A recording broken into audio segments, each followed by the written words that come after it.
So welcome everybody. We are here at the Pride at Home Sim with Coral Lacey and Tink, both business people in Second Life in their own rights, but also the brains behind Pride at Home, which I'm sure you guys all know about. Thank you guys for having us and taking the time out to talk to us today. Thank you. Yeah, thanks for having us. Thank you. We're actually honoured to be asked. I feel like we're not asked to be very much. Well, only in June. We only get asked to do stuff in June because we're gay. Yeah. Oh.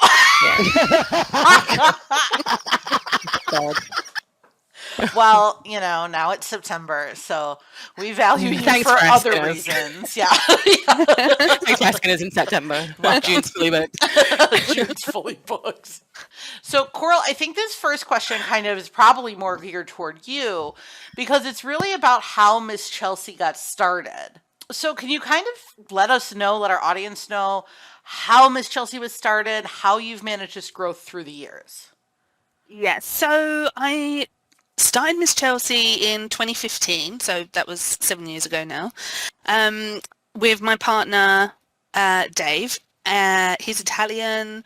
We met in SL, in World. He had a store called Just Design, or JD, and he made shoes and women's accessories. And we met in World one day, and we got to talking, and he asked me to be his blogger manager and then to be his CSR. So we started off like that. And to be honest, it was all him. He really pushed me and said we should do something together, because I was just a blogger then. Mm-hmm. But he said we should do something together. You've got a good eye. We could work really well together. So it probably took. I think I was probably working for him for about 1.5 years or 2 years before we even were like, okay, let's do this. And then, we created the Miss Chelsea avatar, and it was still like 9 months later before we even uploaded any mesh or anything like that. We just really took our time about it, weren't in a rush. But obviously then, because he was already in some events with his brand, for example, Uber, he did the build for the very first Uber as well, the one when it was the pier dock? Down. Oh, that's my favorite Uber build. The OG build. Iconic Uber. Yeah, so he did that build, and so obviously he was friends with, it was Truth then who owned it. Mm-hmm. So he said, "Oh, I'm starting a new clothing brand. Can I put it in?" And Truth obviously said yes. So we got into a couple of events quite quickly that way, which was really lucky. Especially 7 years ago, there wasn't as many as there are now, obviously. Mm-hmm. Yeah, and from there, it just really took off. It ended up, I think we really didn't know how well it was going to do. And it got to the point within, about a year after we started it, Dave, because he had a real life job as well. He was part-time in real life. He quit that job. And then about another year later, he stopped making like his other brand altogether, and we just focused 100% on Miss Chelsea because it was doing so well for us. Mm-hmm. As far as like growth, I think we just really try to focus on improving the quality of our items. We've actually stepped back from as many events that we used to do. We were at the point where we were doing 4 like regular events a month, which was 1 a week, but that was a lot for us. Mm-hmm. I mean, I can't imagine for single like people working on their own, because we were obviously doing it as 2 people, and that was stressful enough. So we decided we wanted to cut back. So we only at the moment do like 2 usually 2 events a month, and that gives us time to make higher quality items, to do tutorials and learn other things. So we're not always just, churning out product. Right. But yeah, that was the story of it, really. So you have quite a unique way of selling your items as well, in packs, in the color packs. Yeah. Which is quite unusual. Not many people do it that way. Is there a particular is there a reason? Because thinking? when I was a blogger, I didn't fat pack because I couldn't. I had like no money in SL, and we didn't have all the sales events then either. It didn't go very far, so So I couldn't fat pack. I would have never been able to afford to spend, half my budget of my weekly budget on a fat pack of one item. It was purely because of my experience as a blogger, knowing that I could have never have afforded to blow my whole budget on a fat pack, but I might have wanted to have more than one color, so that was why. I try to mix it up as well, because I remember that was another thing, and I used to think, God, why I don't want all green. I don't want 4 types of green. Yeah. So I try to always mix the colours up. So yeah. Yeah, because with yours you might get like a black and white stripe and a pink. And no, I like that. I like that a lot. So you mentioned there that you do only a couple of events a month now. I know that one of those is Anthem, which leads us into our next question for Tink. So what was the impetus behind some of your most popular projects, Tink? So like Anthem and also Pride at Home. To be honest, the whole point that I wanted to do Anthem was, this is going back years, and I can't even remember what year I did it in, but I did an event called Gen Neutral, which was, I mean, I'm a unisex shopper. I like to wear men's clothes, which at that time I feel there wasn't many stores doing it. There was literally a handful. So I thought there was a gap in the market. I mean, this is going back to when there was I feel like 3 events. So I saw a gap in the market. That event. Yeah. I mean, it wasn't around for long. But I sort of wanted to do an event which I felt like me and there was a couple of my friends that we found it really hard to ever find anything that was suited to our personal taste. So I figured I'd give it a go. Like I say, back then it didn't really work. It's very hard to do a monthly event and expect everyone to do androgynous clothing. And yeah, I mean, we started getting like pans, which I mean, I guess they are gender neutral, but it wasn't really what we were. Yeah, the point of it. So, do you think it was almost like a bit before its time? Like if it had been now, maybe more so? Yes, because I remember trying, especially with the clothing designers that were taking part, one of the big things for me was I wanted a small-chested t-shirt or top or flat-chested. Straight from their mouths was, but that's not going to sell. Flat-chested options aren't going to sell. And then you fast forward and you have petite, perky, flat-chested VTech, and you have a whole event surrounding itty-bitty titties. And it's like, so it is very trending, which I find, I feel like I find that kind of concerning, given I mean, it's always been a thing.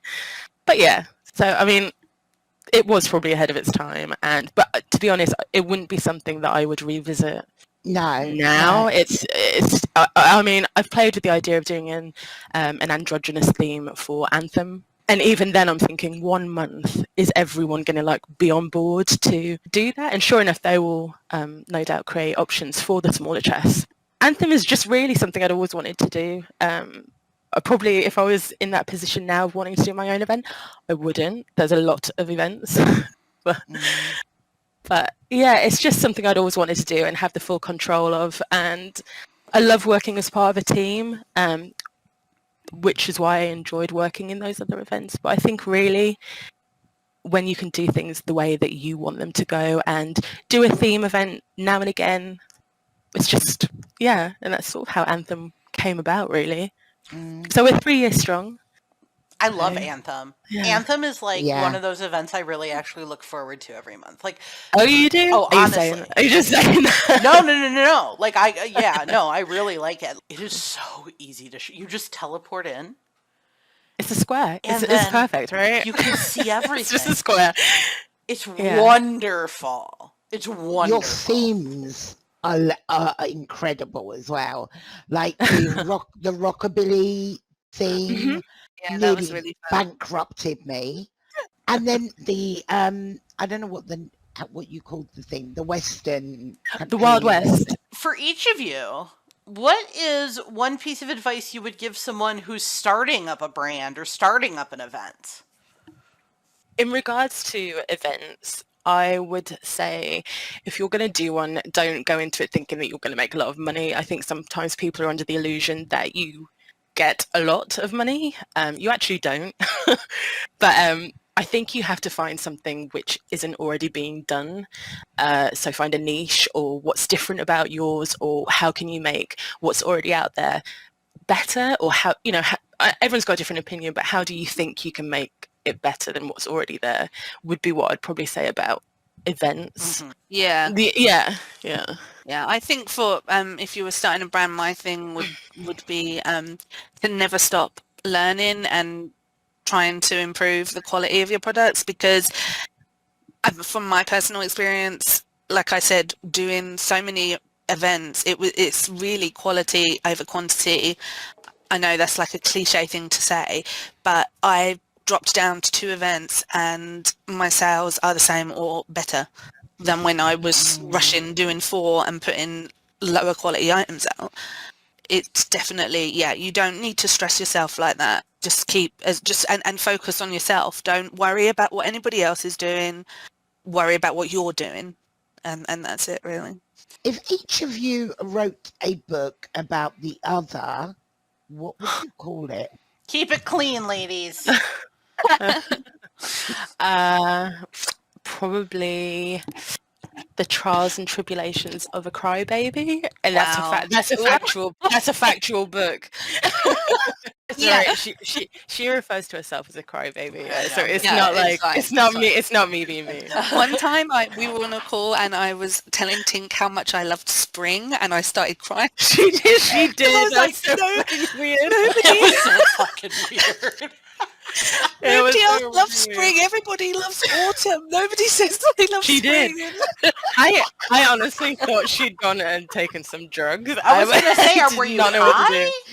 Just high on spring. That was about it. I just wanted to disconnect the call and get the hell out of there. Well, if I had to, if there was a book about Tink, it would probably be something like Sleep or Cake.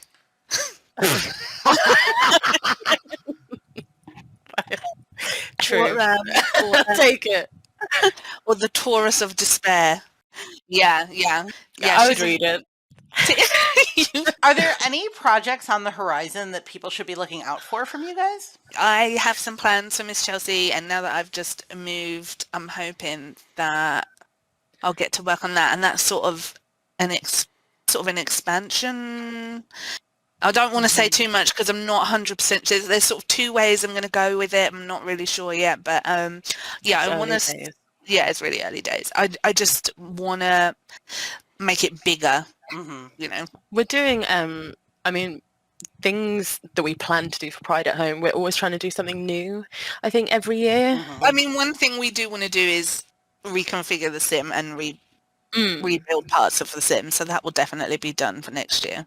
Yeah, but we're going to do a Halloween social. I think one thing new that we did this year was introduced a Discord server, which we're just trying to create a bit of a community. So we want to try and we're going to do a Halloween fun thing to bring everyone together. So just to break it up. Quiet for the last couple of months because we were obviously had things going on in real life as well. But now, like, we're getting settled. We want to make pick things up and do more with that. Anthem has the next theme is Horror Night. That's October. That's the last theme for this year. So we're doing that, and me and Coral have got a real life business we're working on as well. So those are kind of our projects. Really, it's nothing to do with Second Life. It's just things that we're working on, I guess. Those are our projects, real life and SL. Right, last one of the main questions. We ask everybody this one. What do you think or hope that Second Life will look like in 5 years' time? I hope it's still around. Yeah, same. For one. Yeah. God, I don't know. I hope there's a mobile app. I hope that's soon. And I hope there's a lot more users. Yeah, I think the users is a big one, to be honest. Well, I think an app would help with that. I know that they're working on a avatar currently, which is going to replace the current newbie ones. So I think that will be good, because I think just to make a decent avatar to log on these days is already a big expense. That I think that there needs to be something in place which offers a little bit more of a non-noob experience for the newcomers. Without having I to don't- spend like $100, yeah. $100 for one outfit, one hair, and an AO, a skin. Yeah. It's interesting though, because this is, the 9th episode we're doing of this season with you guys. And I think every single person so far that we have interviewed has said something about how cumbersome it is to overcome the barriers to entry. Yeah. And it's something I think we're all concerned about. I don't know that that's for the longevity of Second Life necessarily. I think those that are here, this is my opinion, but I think those that are here are very well invested. We've been here, many of us almost 2 decades, for God's sake, That I think that's it. I think the people that are here now currently that have been here years will be the ones that are still here on whenever the last day of Second Life ever is, which is hopefully not for a long time. But I think, to be honest, it's very rare that I think there's a lot of new people coming into this game and sticking out for a long time. Yeah, it takes a lot of time, that's just my a lot opinion, of money. I don't know. Yeah.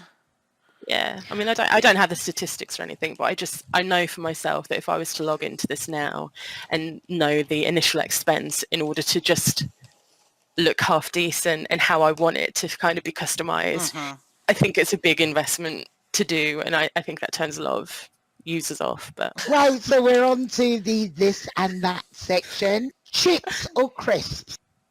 Crisps. Yeah, crisps. Shower or bath? Shower. Shower, I guess. Yeah, shower. I like a bath, but shower. Flowers or plants? Plants. Flowers. Books or films? Films. Books. That's a lie. I don't like watching films. I don't. I don't see you read a book very often. she should say neither. Oh, we're starting a domestic now. Introvert or extrovert? Introvert. Really? I'm so surprised, you guys.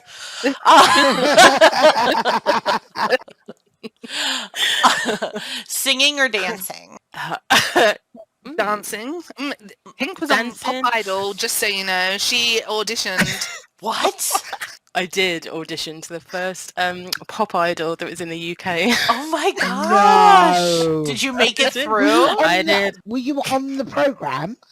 No, thank Christ, I was not on the program, Oh but my I did go gosh. to audition. Good for you, though. That takes a lot of courage, man. Thank you. Yeah. Yeah. Thank you very much. Phone or computer? Phone, computer, Sushi or ramen? Sushi. ramen. I don't really like either. Okay. Money or fame? Money. Money. Kess or Dell? Wait. Before you actually answer, you can plead the fifth on this. Wait, I like the fact that everyone else has gone, oh no, we can't answer that. They've gone, They're introverts. Did you hear? I was like introvert, or you're like introvert or extrovert, and they're both like introvert. Like it was, you didn't even get it out. I would say both. I've worked with both of you guys in different ways. I remember the event we did, the event we did, and obviously Stealthic with Kess. So I got to go with both. I don't really know Kess very well, to be honest, but I was Dell's Secret Santa once, so... You did what? I was a Right. Secret Santa once. Oh, that's right. Coral made me like a custom blue dress. yes. Oh my gosh, I still have it, but I don't wear Maitreya anymore. Well, thank you guys so much for joining us. This was really fun, and I'm so glad we got Yeah. a chance to sit down. I mean, at least I've known you guys forever, and I don't think we've ever really sat down and talked before. So I'm really grateful for that. Thank you for watching. If you would like to see more content from SeraCast, please use the link in the description to see the full video.